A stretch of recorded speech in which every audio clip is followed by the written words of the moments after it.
Brown Vega, l'art naît au carrefour de multiples mémoires qui doivent être respectées pour ne pas laisser place au non-sens et à la barbarie. Aussi applique-t-il la stratégie des 3 mémoires, qui sont autant de niveaux de lecture de ses œuvres. La mémoire cultivée est celle qui nous permet de reconnaître l'autoportrait de Poussin, le peintre de l'enlèvement des Sabines. La mémoire sociopolitique est activée par les transferts de coupures de presse. Et enfin, le personnage féminin habillé d'un poncho personnifie la Pachamama, la terre-mère qui offre ses fruits à Velázquez, qui est ici le représentant de l'Europe. Brown Vega nous rappelle ainsi le grand bénéfice qu'a représenté pour l'Europe l'importation de certains fruits et légumes venus d'Amérique du Sud.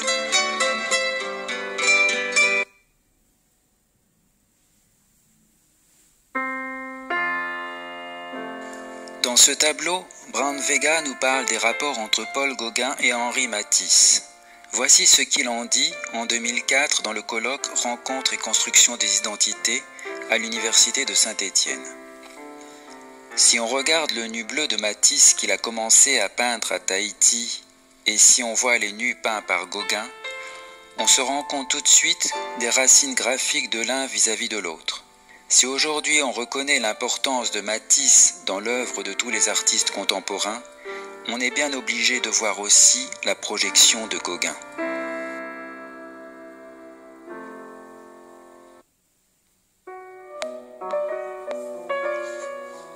En 2004, Brown Vega nous laisse ce commentaire écrit sur son tableau « George Sand dans l'atelier de Delacroix avec Musset, Balzac et Chopin ».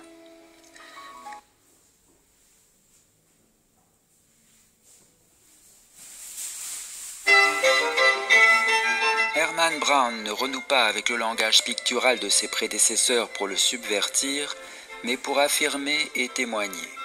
Affirmer premièrement que les peintres appartiennent à une même famille, explique Jean-Luc Chalumeau dans la revue Verso Arts et Lettres numéro 15.